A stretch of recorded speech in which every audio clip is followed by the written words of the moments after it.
saya dipanggil di sini untuk bicarakan tentang sisi lingkungan ya. Saya tidak akan membahas calon per calon ya, karena sudah jelas sekali bahwa kita bisa dengan pengetahuan kita, dengan cukup browsing aja kita sudah tahu banyak hal gitu ya tentang apa yang menjadi ciri-ciri daripada 3 calon ini gitu ya. Tapi apapun bentuknya bahwa proses demokrasi ini adalah buat akar bumi Indonesia adalah upaya untuk melahirkan pemimpin dan sekaligus pilotnya juga menghasilkan legislator yang kita harapkan akan menimbulkan kebijakan baru. Atau mungkin merubah kebijakan yang lama yang memang tidak bagus gitu ya. Jadi kalau yang pada perdebatan yang sebelumnya saya cukup kaget gitu ya ketika carbon capture storage diangkat itu karena ada momennya lagi tersendiri ya. Tapi paling tidak itu sebagai bocoran ya bahwa Gibran mungkin menguasai tentang hal-hal yang seperti itu. Tapi isu lingkungan tadi SDGs itu sebenarnya apapun itu SDGs gitu ya. Bahwa poin-poin besok itu SDGs, Sustainable Development Goals ya. Di situ ada 17 poin kalau tidak salah ya yang disampaikan tentang memberantas kemiskinan, menghentikan kelaparan, jaga laut, jaga darat gitu ya. Kami ingin bahwa ada kejutan yang bersifat prinsip gitu ya, bukan kejutan yang sifatnya tidak ada daya kejut.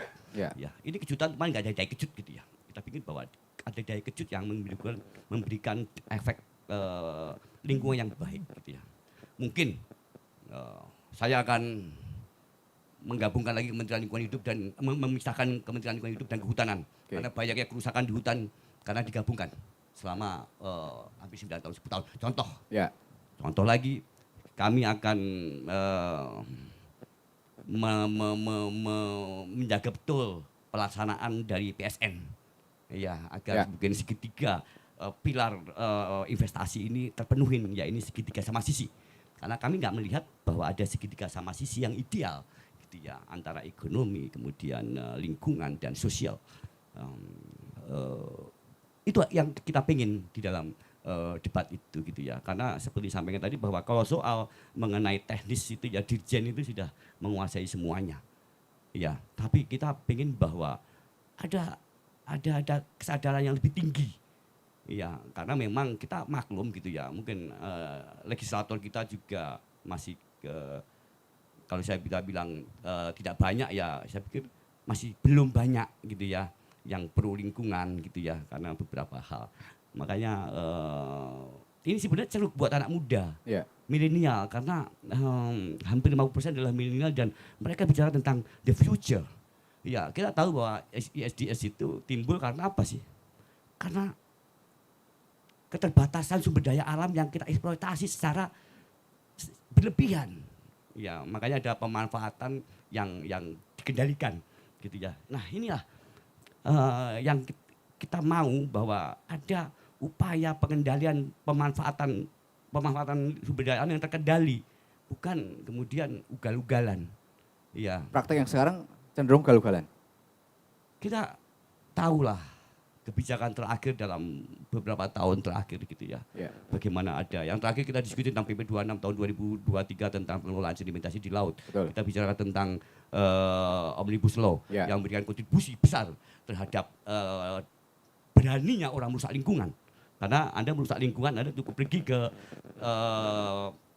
BPKTL, Balai Pematapan Kawasan Hutan dan Tata Lingkungan. Anda cuma ngambil formulir saya bersalah ngisi. Itu yang terjadi. Walaupun Omnibus Law bukan berarti semua hal yang di dalam proses lingkungan, baik itu AMDAL atau KRUPL itu dihilangkan, tidak. Atau pidananya dihilangkan, tidak. Tetapi di dalam lingkungan, pidana tetap ada. Tapi yang terjadi, ini sanksi administrasi. Dan itu tidak berdampak buruk pada lingkungan. Jadi harapan kami agar bumi Indonesia bahwa ada kejutan yang bersifat prinsip, yaitu salah satunya contoh tadi bahwa pemisahan Kementerian Lingkungan Hidup dan Kehutanan menjadi terpisah. Karena kenapa? Ini dari tiga-tiganya belum terlihat ya, ada rencana itu ya? Belum melihat kesana. Ada satu paslon memang, ya ada satu paslon yang memang mampu dia menjadi ruang kiri, yang dimana kita lihat itu bagian kanan daripada kami, ya bahwa mungkin dia pro lingkungan, tapi sama bahwa siapa itu? Gak apa-apa disampaikan. Ada nanti bisa kita konfirmasikan. Saya tidak bisa menyampaikan itu. Oh tidak bisa ya.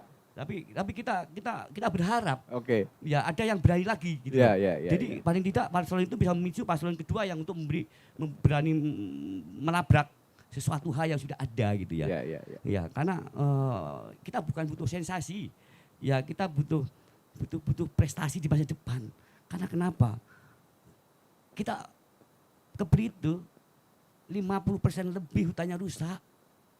Ya, diokupasi warga, bahkan saya bilang dari rakyat sampai konglomerat, dari namanya Satam sampai yang berseragam, semua main di situ. Nah, bagaimana Pilpres ini akan membantu berefek kepada lingkungan dan masyarakat Kebri? Itu kami berharap sekali. Ya, ya. Jadi belum secara keseluruhan memotretnya belum bisa terlihat yang memang benar-benar konsen ke sana. Ketiganya secara kita nggak bisa melihat dari Ya. paslonnya, kita ngelihat pendukungnya. Pendukungnya. Ya, secara genetikal mereka sama memiliki catatan yang sama. Mereka memiliki catatan yang sama terhadap kontribusi atau permasalahan lingkungan. Ada mungkin dengan wadas, mungkin dengan footage, Ya. mungkin dengan kali, macam-macam ada. Tapi kita tidak ada di sini untuk melihat itu.